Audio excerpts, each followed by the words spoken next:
பேச மாட்டேங்க. உன்னை யார் என்ன சொன்னாங்க?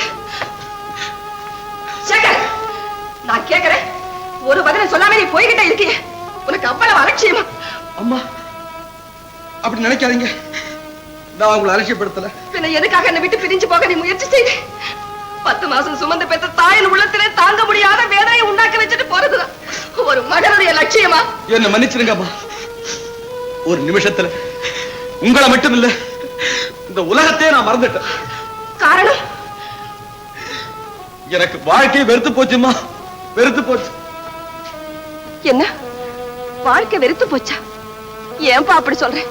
அதுக்குள்ளயா உனக்கு வாழ்க்கை வெறுத்து போச்சு? இனிமே தானப்பா உன் வாழ்க்கையே ஆரம்பமாக போகுது. நானும் அப்படித்தாமா நினைச்சிருந்தேன். ஆனா மலர்றதுக்கு முன்னாடி அரும்பு செடியிலே செத்து போச்சு. என் வாழ்வு அப்படித்தான். என்ன வளர?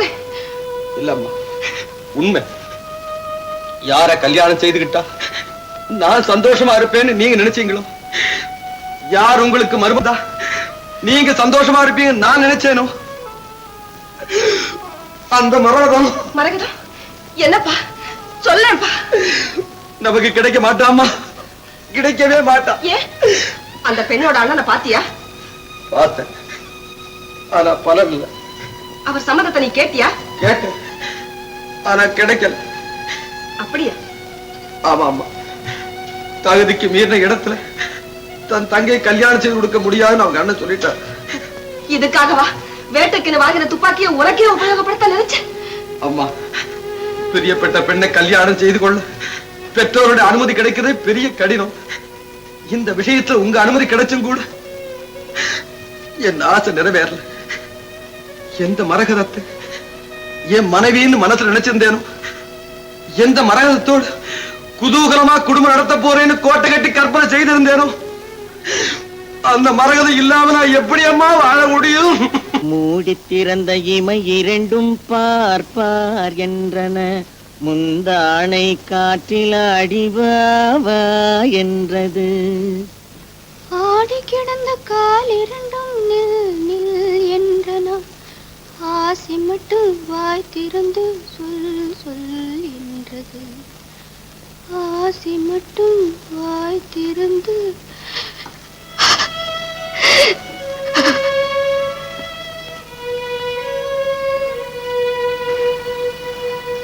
மரகதம், வாங்க அம்மா, வாங்க உட்காருங்க. இருக்கட்டும். நீங்க என் வீட்டு வரதுக்கு நான் ரொம்ப கொடுத்து வச்சவா. அப்படி இல்லம்மா, உன் வீட்டுக்கு நான் வர்றதுக்கு ரொம்ப கடமைப்பட்டவ. ஆமா, உங்க அண்ணா எங்கேம்மா? கடைக்கு போயிருக்காரு, இப்ப வந்துடுவாரு. நீங்க உட்காருங்கம்மா, காஃபி கொண்டு வரேன்.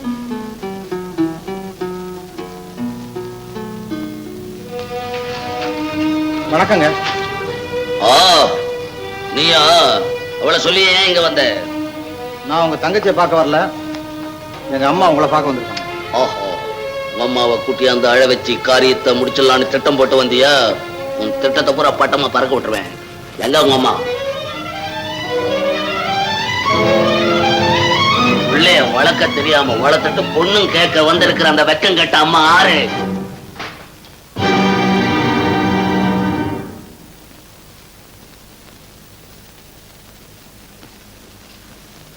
அம்மா, என்ன தெரியல, நான் தான் கந்தேன், உங்க கந்தேன்.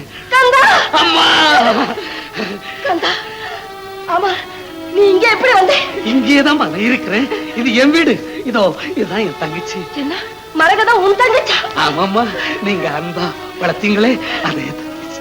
கந்தா,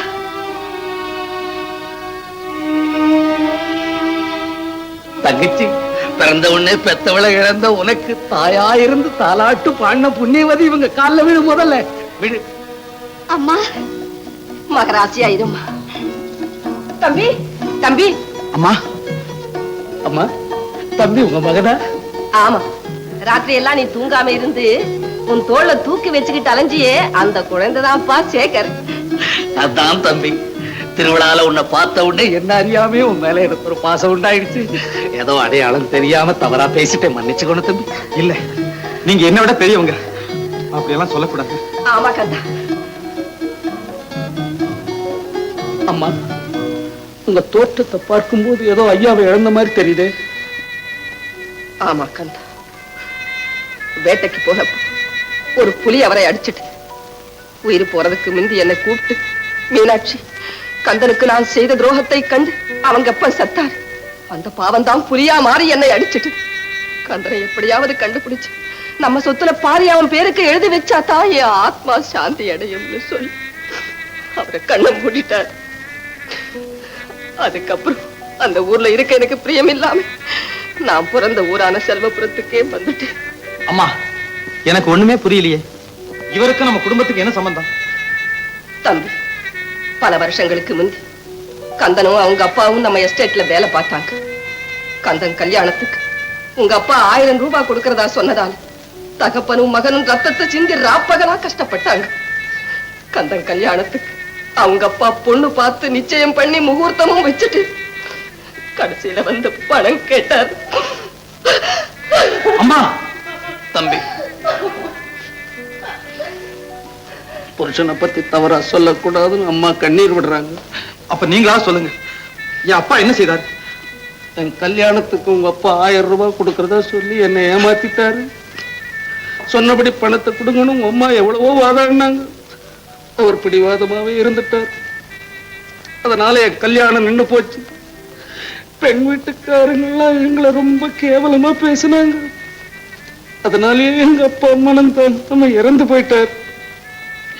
என் வாழ்நாள் பூரா நான் கல்யாணம் பண்ணிக்கிறது இல்லைன்னு உங்க அப்பா எதற்கா சபதம் எடுத்துக்கிட்டு வெளியேறிட்டேன். நானும் என் தங்கச்சி. அதுக்கப்புறம் இன்னைக்கு தான் உங்களை பார்க்கிறேன். எங்க அப்பா செய்த கருதல்களுக்கு நான் உங்ககிட்ட மன்னிப்பு கேட்டுக்கிறேன். என்ன மன்னிச்சிருக்க. தம்பி, அப்படி சொல்லக்கூடாது. எப்போ ஒருத்தர் இறந்துட்டாங்களோ அவங்க செஞ்ச தீமைகளும் அதோட இறந்துடுச்சுன்னு அர்த்தம். அதை பத்தி நாம எதுவும் நினைக்க கூடாது. நான் கொடுத்து வைக்கல, அவர் எனக்கு கொடுக்கல. எதுக்கும் பிராப்தம் வேணும் இல்ல? அந்த பிராப்தம் இருக்கிறதாலதான் மரகதத்தை என் மருமகள் ஆக்கிக்க போய். அம்மா, கந்தா, கல்யாணத்துக்காக நீ கேட்டது 1000 ரூபாய். கடைசியில உங்க ஐயா சொன்னது பாதி சொத்து. இப்ப பூரா சொத்துக்குமே உன் தங்கையை நான் வாரிசாக்க போறேன். அம்மா, இனிமே நான் அத்தைன்னு கூப்பிடுமா. கந்தா, நான் போய் கல்யாணத்துக்கு வேண்டிய ஏற்பாடு எல்லாம் செய்ய. அம்மா, என் தங்கச்சியுடைய வாழ்க்கையில இவ்வளவு மாறுதல் ஏற்படுது நான் கனவுல கூட நினைக்கல. இதை விட வேற என்ன வேணும் எனக்கு? அவனே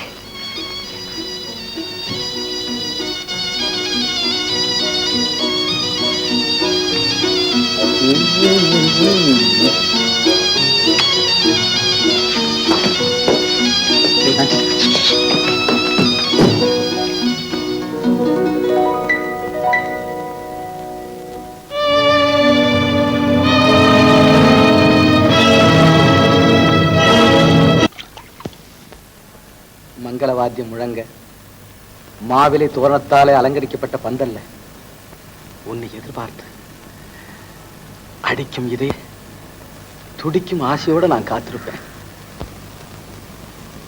பட்டு படுவ சலசலக்க அடி மேல அடி எடுத்து வச்சு வந்து நான் உங்க பக்கத்துல உட்காருவேன். நான் அரைக்கண்ணால உன்னை பார்ப்பேன். நான் கால் கண்ணாலும் உங்களை கவனிப்பேன். கையில மாங்கல்யத்தை எடுப்பேன். கழுத்தை வளைச்சு கொடுப்பேன். கெட்டி மேல முழங்க முடிச்சு போடுவேன். அது கெட்டியா இருக்கணும்னு மத்த பெண்களை போல நானும் கடவுளை வேண்டிக்குவேன். மல்லிகைப்பூ வாசனையும் மைசூர் சந்தனப்பத்தியின் நறுமணமும் போட்டி போடுற அறையில நான் பொறுமையிலிருந்து உட்கார்ந்துருப்பேன். நான் பொறுமையோட கையில தேன் கலந்த பசும்பாலும் கண்ணுல பயம் கலந்த வெட்கத்தோடையும் மெதுவா வருவேன். மரகதம்னு கூப்பிடுவேன். மௌனமா இருப்பேன். பேசுன்னு சொல்லுவேன். பேசாம உங்க காலடியில விழுந்துடுவேன். நான் யாருன்னு கேட்டா என் கணவர்னு சொல்லுவேன். உன் கணவருடைய பெயர் என்னன்னு கேட்டா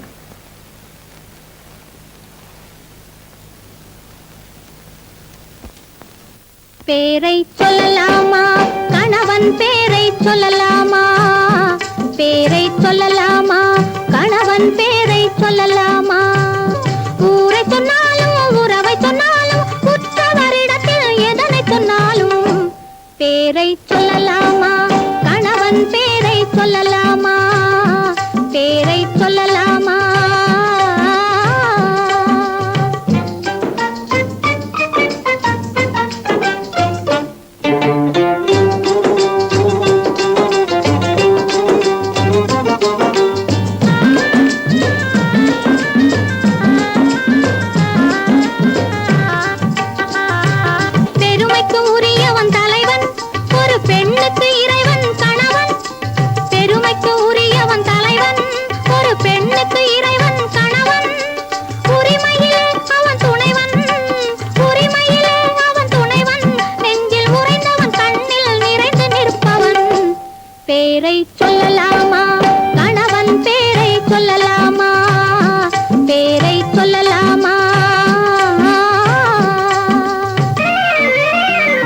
பேரை சொல்லலாமா கணவன் பேரை சொல்லலாமா பேரை சொல்லலாமா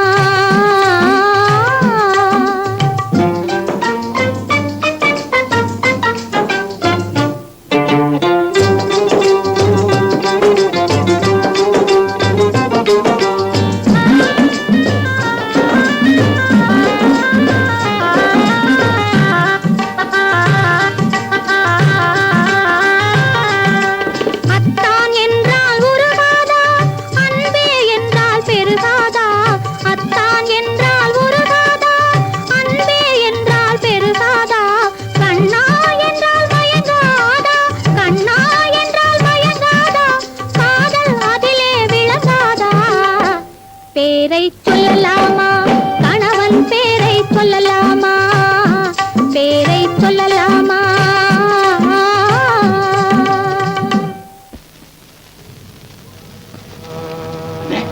அண்ணே அண்ணே ஒரு முக்கியமான விஷயம். என்ன வேண்டி? அப்படியா? ஆமாண்ணே, கதையே மாறி போச்சு.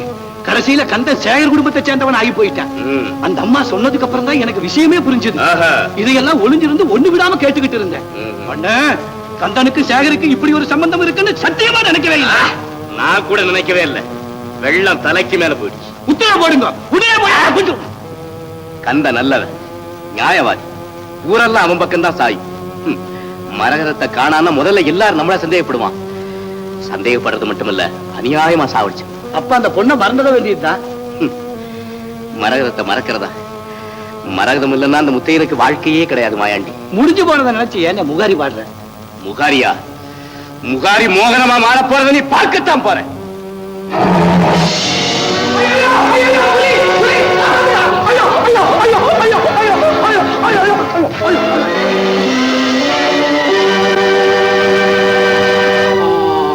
அம்மா, அப்பா, அப்பா, எவ்வளவு புலி உயிர் தப்பிச்ச. அம்மா, அப்பா, அப்பா, அப்பா, அப்பா, பயப்படாத, பயப்படாத. ஒரு முக்கியமான விஷயம். வீட்டு வரைக்கும் வரியா? நான் எதுக்கு வீட்டுக்கு வர்றது? இல்ல இல்ல, நீ அவசியம் வீட்டுக்கு வந்து ஆகணும். காப்பாத்தினவங்க கூப்பிட்ட இடத்துக்கு வர வேண்டியது.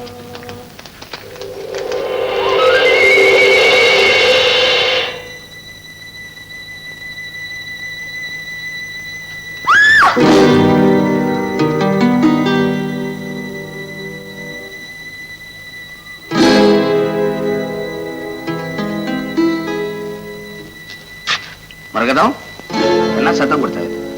ஒண்ணும் இல்லைண்ணா, ஏதோ கனவு. ஓ, அது அஜீரணம், வேற ஒண்ணும் இல்ல. படுத்துக்கோ.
என்ன அடிச்சதுல எனக்கு ஒண்ணும் தெரியல.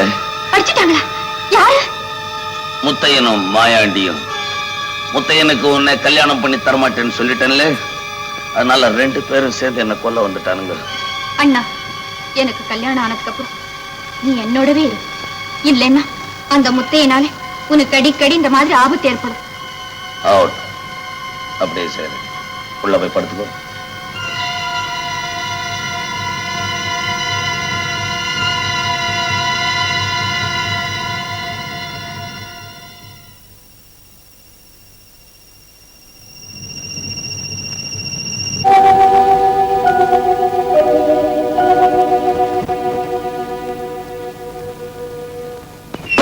டீ வர வர உனக்கு டீ போட கூட தெரியல.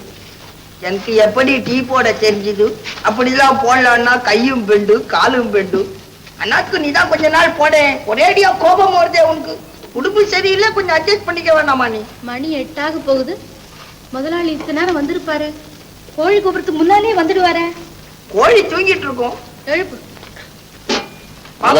முதலாளி ஆயிட்டியா? இல்ல இல்ல, முதலாளி வெளியே போயிருக்காரு. உனக்கு என்ன வேணும்? இட்லி இருக்கு, தோசை இருக்கு, வடை இருக்கு, பஜ்ஜி இருக்கு. என்ன வேணும்? உட்காந்து சாப்பிடு.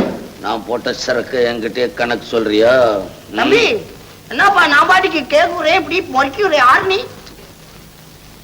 ஆறு நீ ஆரணியா? வேலூர் பக்கத்துல இருக்கு. ஏடா தெரியல? அரே பாப்பலே சைத்தான் முதலாளி, எப்ப வந்தீங்க? இது என்னது? இது 11வது அவதாரம் எடுத்திருக்கீங்க. நீங்க இப்படியே கல்லாவுல உட்காருங்க. டெய்லி 100 ரூபாய் கலெக்ஷன் நான் பண்றேன். கல்லாவுல உட்காந்தா என் மச்சான் என்ன கல்லால் அடிப்பான்டா. ஏன் பைத்தியமா? பைத்தியம் இல்லடா, பெரிய இடத்துல பொண்ணு கொடுக்க போறேன். இனிமே நான் தண்ணி மேல போறேன். இந்த கடைக்கு வந்தவங்க இது வரைக்கும் ரோட் மேல தான் போயிருக்காங்க. நீயும் தண்ணி மேல போயிட்டீங்கன்னா இந்த கடை எங்க போறது? அவன் இருக்கு, அவன் எங்க போவா, நான் எங்க போறது? கடையை நீயே எடுத்துக்கடா இனிமே. நானா? அரே பாப்ரே, நீனா இப்படி சொல்ற? மின்னியாவது நீ இருந்தே கடைக்கு போயிட்டு வருவேன், அட்ஜஸ்ட் பண்ணிக்கிட்டேன். இப்ப என்னால என்ன முடியும்? கை பெண்டு காலு பெண்டு, நான் என்ன பண்ணுவேன்? இந்த பேனரை மாத்திட்டு உன் பேனர்ல நடத்து. வேணாம் வேணாம் வேணாம். ஓனர் மாறினா கூட பேனர் மாறவே கூடாது, அது அப்படியே இருக்கட்டும். அப்ப சரி, மசால் வடைக்கு மாவு பண்ணிச்சா? வா ரெடி. 10 மசால் வடை சூடா போட சொல்லு, ஒரு டீ போட சொல்லு. பாக்கி 10 வடை போடு. ரொம்ப பசியில வந்திருக்காரு ஐயா. தம்பி. என்னம்மா? தம்பி, புடவை நகை எல்லாம் கொண்டு போய் மரகதத்துக்கிட்ட கொடுத்துட்டு வரேன். சரிம்மா, நானும் நண்பர்களுக்கு எல்லாம் பத்திரிகை கொடுத்துட்டு வந்துடுறேன். எல்லாருக்கும் கொடு, ஒருத்தர் பாக்கி இருக்க கூடாது. வெளியூருக்கு அனுப்ப வேண்டிய பத்திரிகை அனுப்பியா? அனுப்பிச்சிட்டு இருக்கேம்மா. சரி, நான் போயிட்டு வரேன்.